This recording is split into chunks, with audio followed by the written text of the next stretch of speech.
Wah, sexless marriage, kehidupan pernikahan tanpa seks, pasti banyak, ada. Baik laki-laki tidak memberikannya atau perempuan juga tidak memberikannya. Seperti apa sih sexless marriage dalam pernikahan dan bagaimana cara mengatasinya? Saya Zoe Amirin akan membahasnya dalam Si Tips kali ini.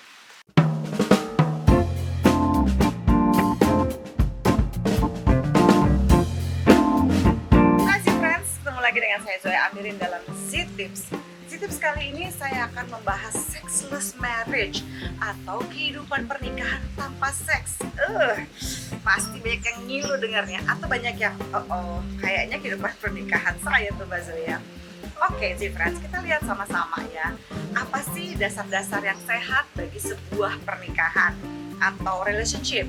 Kalau saya ya dalam urusan konseling, saya akan menggunakan standar dari Trilogy of Love atau Triangular Theory of Love-nya dari Steinberg. Ya, ini mungkin si friends mendengar ada geledek-geledek di belakang saya. Suasananya sendu karena sesendu pernikahan-pernikahan yang tidak memiliki seks dalam kehidupannya. Nah, relationship atau pernikahan tanpa seks itu memang sendu dan menyedihkan. Kenapa? Karena kalau misalnya menurut Steinberg dalam Trilogy of Love-nya atau Triangular Theory of Love, dia mengatakan bahwa ada 3 hal yang sebaiknya dimiliki oleh relationship yang sehat. Yang pertama, itu adalah komitmen. Ya, apa sih komitmen dulu? Komitmen kamu dalam sebuah relationship. Kalau misalnya cuma relationship yang belum menikah, itu ada macam-macam komitmennya. Komitmenmu apa? Casual atau eksklusif? Kalau eksklusif, kamu pacaran. Lalu setelah eksklusif, ada pertanyaan lagi. Kamu hanya dengan satu orang atau dengan banyak orang? Atau open relationship? Kalau kamu casual, mungkin kamu memilih, nggak tahu lah, mungkin memilih cinta satu malam atau one night stand. Kamu memilih sex buddy, atau kamu mungkin memilih FWB atau friends with benefit. Itu adalah pilihan dalam komitmen. Lalu selebihnya ada yang namanya intimacy, yaitu bahasa cinta. Bagaimana seorang individu itu mencintai sebagaimana pasangannya ingin dicintai.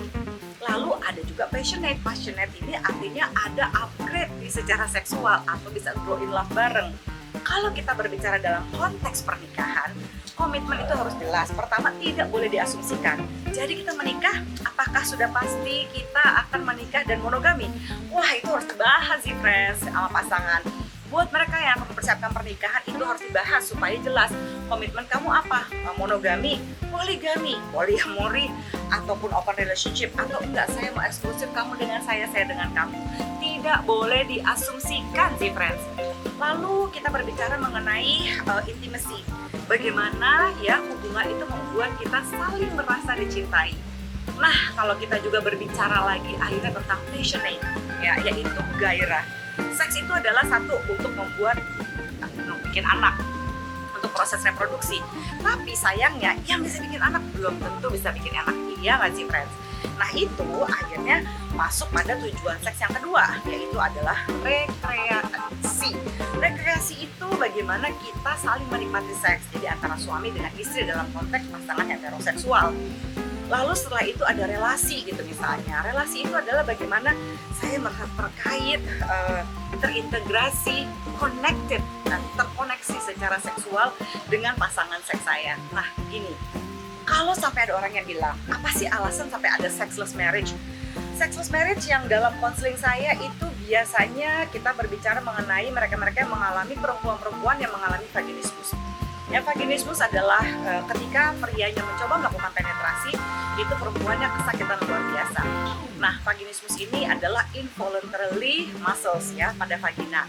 Nanti saya akan membahas sendiri deh tentang vaginismus, saya janji pada friends.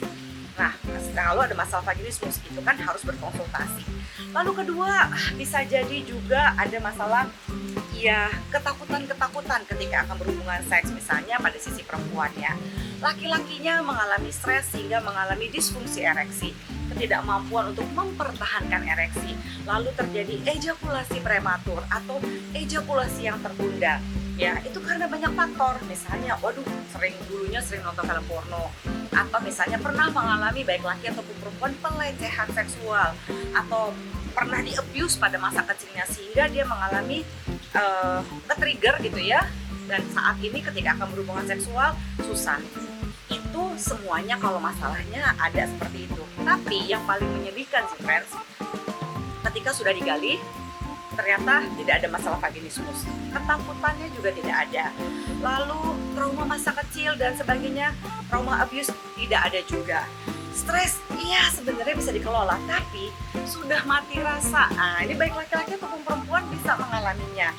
Ya, saya sangat menyarankan ya, please buat para laki-laki jangan pergi ke aceng aheng di pinggir jalan lalu cepet-cepet membeli obat kuat, atau bahkan ketika ngerasa aduh saya nggak bergairah lagi nih Mbak Zoya sama istri saya, lalu langsung saya mau mencoba perempuan lain. Nah, atau bahkan mengalami impotensia parsial, impoten sama istrinya tapi nggak sama perempuan lain. Gawat sih friends ya. Ini seringkali ya laki-laki tuh memenuhi egonya sendiri aja. Ketika aduh Mbak Zoya, saya udah nggak bisa nafsu lagi lihat istri saya, istrinya yang disalahkan. Yang harusnya Anda lakukan adalah mencari tahu sumber masalahnya seperti apa. Kalau sama perempuan lain bisa terangsang, tapi sama istri enggak, berarti ada masalah komunikasi. Salah satu jalan keluarnya adalah pergi couple counseling, bisa ke seksolog klinis seperti saya. Nah, bisa juga mungkin mau dicek nih kadar hormon testosteronnya, boleh. Kalau misalnya perempuan mungkin mau ngecek nih hormon estrogennya ke ahli kandungan, ya boleh juga. Tapi kebanyakan sexless marriage yang kalau tidak tidak ada masalah-masalah medis atau masalah-masalah fisik, misalnya bener-bener sexless marriage karena merasa udahlah saya udah tua, kita nggak usah deh ngurusin seks lagi, kita nggak usah menikmati seks lagi, itu yang bahaya.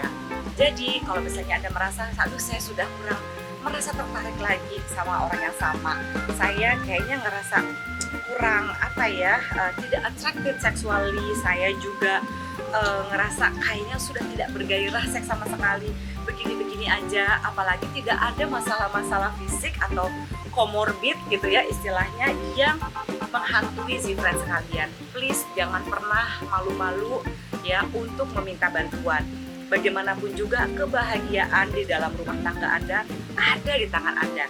Saya yakin bahwa sebenarnya ketika mengalami sexless marriage, apalagi urusan psikologis, itu jalan keluar yang paling ampuh adalah pergi berkonsultasi. Karena bagaimanapun juga, saya percaya jika cinta itu mencari cara, bukan mencari alasan. Sampai ketemu lagi sih friends di Tips berikutnya. Bye!